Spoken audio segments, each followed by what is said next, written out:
Hi everyone, I'm Rebecca Matthias, the Get It Done coach for women entrepreneurs, intuitive business coach, and I am super excited to be here with you as always. And this week I am here to talk about a topic that I am super fired up about, the number one thing that you are doing to screw up your business, the worst thing you could possibly do for your business. And I know that most of you who follow me are probably not used to me talking in this direction. I'm more about the positive vibes and what you can do to create success and so on and so on. But this is a topic that is really not being talked about, especially in the coaching industry, that I feel needs light shed on it. And that is the topic of authenticity. There are so many new coaches in the industry, and right now, if you are a coach, you may even feel as though the coaching industry is saturated with coaches, and all you see are people offering discovery sessions or people offering coaching sessions. And I really want to encourage people who don't even potentially know how to select a coach to give you some tips on that as well today. So the number one thing that you could potentially be doing to sabotage your business success and creating a paper reputation, meaning something that will fly away in the wind. I would imagine that if you are a successful business owner looking to create long-term sustainable success, that you want to avoid this number one thing.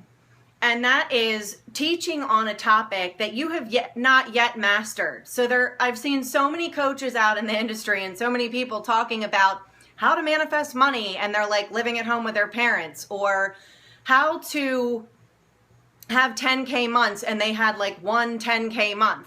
So I think it's really important that we all take a stand in the coaching industry, and I'm happy to be the pioneer on this, because I truly have a complete and total intolerance for anyone out there who is teaching on something that they have not yet mastered. I remember years ago going to a networking event, and there was a woman teaching about self-love, and she was massively overweight. And I'm not saying that that's a horrible thing and that everyone has to have the perfect figure, because I have another opinion on that with the fitness magazines that are out there and the spray airbrushing that goes on and all of that stuff. But the point of the matter is you have to walk your talk.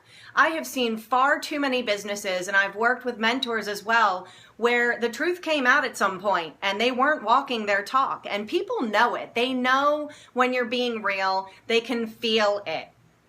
And if they're not, then they're not in touch with themselves enough to even know that they're being duped, so to speak. So if you haven't yet manifested the money, or you're struggling financially, or you haven't mastered self-confidence to a certain degree, I'm not saying you have to be an expert per se, but whatever area you are coaching in, you need to be authentic and you need to be honoring what it is that you're teaching and have a certain level of mastery. And I think that that is demonstrated in the stories that are shared. So if you're a potential client looking to hire on a mentor and you're confused, or you feel like there's so many people to choose from and you don't know who to choose from, and you're subscribed to like 35 different or 350 different lists potentially, one of the biggest indicators of someone being authentic, number one, is to look at their testimonials, but in some cases, like as if the coach is going to pick a crappy testimonial or even ask anyone but their star clients for a testimonial. Personally, I ask every single client that I work with for a testimonial, because I believe that I can always be growing and becoming more masterful at what it is that I do, and I'm open to receiving feedback on how I can be more of a masterful coach. Number two is, how many years has the person been a coach? Sometimes I think there's people out there and they just wake up one day and they're like, I think I'm going to be a coach and make all this great money, and I'm going to coach on this. And they go out and they create a landing page and they start posting in Facebook groups, and they honestly have no experience and they don't have any clue as to what they're doing. And in many cases have never even received coaching themselves, which I think is very hypocritical. That's one thing that I take a huge stand for in the industry. The other thing is listening to the stories.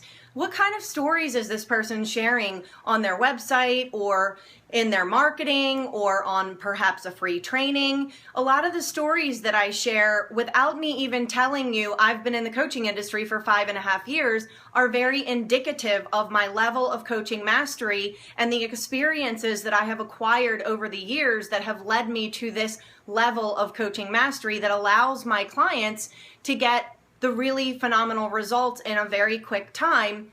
And there's a way to say that without saying it, without being like, hey, look at me, I'm so great kind of thing. And if there's a lack of story, or there seems to be a red flag with something around, so I went from $358 a month to $15,000 in 1 month, and they don't talk about any other months, that's a red flag. One of the things that I've shared openly with my group of people is that in 2014, I tripled my income and 8 of my 12 months were 5-figure months. That's a track record. That's authentic. And there's a lot of people out there that you may even look at and you're thinking, wow, they're making millions of dollars, or they made $500,000 this year. But behind the scenes, they're barely making their bills still. They're still living client to client or paycheck to paycheck. So I really encourage each and every one of you to do your research. And one of the things that I share with people is, look, if I'm not the right coach for you, I'm happy to help you make a decision about who the right coach is for you, because I truly do take a stand for the coaching industry and for this level of authenticity.